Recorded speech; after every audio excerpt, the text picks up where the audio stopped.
राज्याचे आरोग्यमंत्री प्रकाश आंबेडकर यांच्या उपस्थितीमध्ये बीडमध्ये शिवसेनेची एक महत्त्वाची जिल्हा आढावा बैठक पार पडली। या बैठकीला जिल्हाभरातून शिवसैनिकांनी हजेरी लावली होती।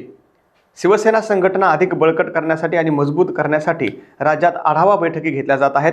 तर एकनाथ शिंदे यांच्या नेतृत्वावर विश्वास ठेवून अनेक लोक शिवसेनेशी जोडले जात आहेत, अशी प्रतिक्रिया यावेळी प्रकाश आंबेडकर यांनी दिली। शिवसेनेचं संघटन संपूर्ण महाराष्ट्रात अधिक मजबूत करावं आणि भविष्य काळामध्ये शिवसेनेचं चाललेलं काम अजून गतिमान करावं अशा पद्धतीची भूमिका घेऊन शिवसेनेच्या संपूर्ण राज्यभरामध्ये संघटना मजबूत करण्यासाठी आमचं काम चाललंय। आदरणीय शिवसेनेचे मुख्य नेते एकनाथजी शिंदे साहेबांच्या मार्गदर्शनाखाली महाराष्ट्रामध्ये ज्या पद्धतीचं शिवसेनेच्या वतीनं सर्वसामान्य माणसांसाठी काम चाललंय ते बघितल्यानंतर महाराष्ट्रातल्या प्रत्येक मतदारसंघातून कानाकोपऱ्यातून अनेक लोक आमच्याकडे येत आहेत। इनकमिंग होतंय, अतिशय चांगली राजकारणातली दिग्गज माणसं शिवसेनेबरोबर जोडली जातात।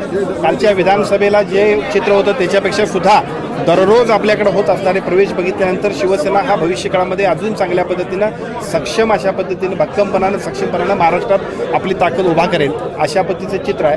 त्याच पार्श्वभूमीवरती बीड जिल्ह्यामध्ये सुद्धा शिवसेनेचं संघटन मजबूत करणं, शिवसेनेला लोकांच्या सर्वसामान्यांच्या पर्यंत शिवसेनेचं संपूर्ण काम पोहोचवणं यासाठी संघटनेची बैठक आज पार पडली। ज्या बैठकीमध्ये बीड जिल्हा शिवसेनामय करण्याचा निर्धार आम्ही केला। सर, बीड शिवसेनेचा बालेकिल्ला म्हणून बीड जिल्ह्याची ओळख होती, परंतु त्याच जिल्ह्यामध्ये सध्या भाजप आणि राष्ट्रवादीचं वर्चस्व आहे। त्यामुळे आपला शिवसेनेचं प्रस्ताव वाढवण्यासाठी तुम्ही काय करताय, काय उपदेश तुम्ही या ठिकाणी? मी आपल्याला सांगतो, राजकारणामध्ये चढ-उतार होत असतात। एके वेळेला शिवसेनेचा बालेकिल्ला असणारा बीड, परंतु राजकीय परिस्थितीमध्ये शीट शेअरिंगमध्ये त्या राजकारणातल्या संदर्भांमध्ये सुद्धा कुठेतरी कमी जास्त होण्यामध्ये शिवसेनेचं थोडंसं प्राबल्य इथं कमी झालं ही वस्तुस्थिती आहे। परंतु ज्या पद्धतीनं शिवसेनेचा झंझावात आदरणीय एकनाथजी शिंदे साहेबांच्या आशीर्वादाखाली मार्गदर्शनाखाली महाराष्ट्रात सुरू आहे आणि त्याचाच एक प्रत्यंतर बीड जिल्ह्यामध्ये सुद्धा येतं आहे। त्याचा परिणाम भविष्यकाळातल्या शिवसेनेच्या बीड जिल्ह्यातलं संघटन अजूनही सक्षमपणानं उभा राहण्यामध्ये होणार आहे। आता एक शेवटचा प्रश्न, बारामतीची निवडणूक आहे ती बिनविरोध व्हावी असं सगळ्यांचं म्हणणं आहे। मुख्यमंत्र्यांनी देखील काँग्रेसच्या नेत्यांसोबत संवाद साधलेला आहे,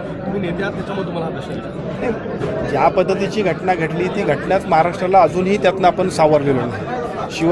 महाराष्ट्रातलं नेतृत्व अजितदादांच्या निमित्तानं ज्या पद्धतीनं आपल्यातून निघून गेलं तो चित्र बघितल्यानंतर अशा सगळ्या घटनाक्रमांमध्ये सगळ्याच पक्षांनी थोडीशी एक वेगळ्या पद्धतीनं अशा ही निवडणूक बिनविरोध करावी असं आवाहन सगळेच नेते करतायत। मला असं वाटतं की मुख्यमंत्री असतील किंवा सर्वच प्रमुख नेते आणि सर्वच पक्षसुद्धा त्याला साथ देतील। बीडमधला एका बोगस डॉक्टरचा व्हिडिओ गेल्या काही दिवसांपूर्वी व्हायरल झाला, त्या संदर्भात तुम्ही कारवाईसाठी काय आदेश करण्यात आला?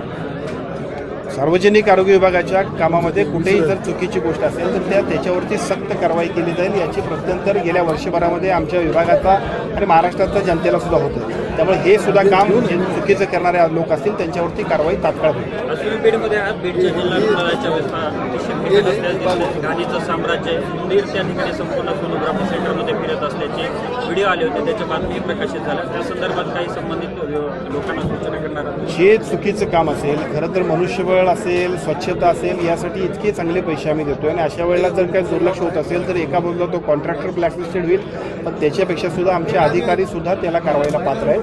कारण ह्या सगळ्याचं मॉनिटरिंग करण्याची जबाबदारी शासनाच्या वतीने त्यांची आहे। त्यामुळे त्याची चौकशी आणि चौकशीनंतर तात्काळ आम्ही कारवाई करू। सर, मराठवाड्याचा आढावा घेताय, छत्रपती संभाजीनगर, बीड आणि धाराशिवला तुम्ही जाताय, त्यामुळे आता काय नेमकं एकजूट करताय तुम्ही सगळे कार्यकर्त्यांशी नेमकी? शिवसेनेचं संघटन मजबूत करणं आणि त्या माध्यमातून सगळ्या प्रत्येक मतदारसंघामध्ये आपल्या मतदारसंघामध्ये शिवसेनेची बांधणी मजबूत करण्यासाठी आदरणीय एकनाथजी शिंदे साहेबांच्या सूचना आणि मार्गदर्शनाने आम्ही काम करतोय। मराठवाडा असेल, पश्चिम महाराष्ट्र असेल, उत्तर महाराष्ट्र असेल, कोकण असेल, सगळीकडेच या सगळ्याचा आणि विशेषतः मुंबई शहरामध्ये किंवा मुंबई सबअर्बनमध्ये असेल शिवसेनेचं संघटन मजबूत करण्याचं काम पक्षपातळीवरती चाललंय। त्यातलाच हा भाग आहे आणि हे काम निरंतर चालणार। आज निवडणूक कुठलीच नाही, परंतु निवडणुकीच्या निमित्तानं जागा होणं, पण त्याच्यापेक्षा सुद्धा शिवसेनेचं संघटन सामान्य माणसापर्यंत प्रत्येक घराघरात पोहोचवणं हे आमचं उद्दिष्ट आहे, ते आम्ही करतोय।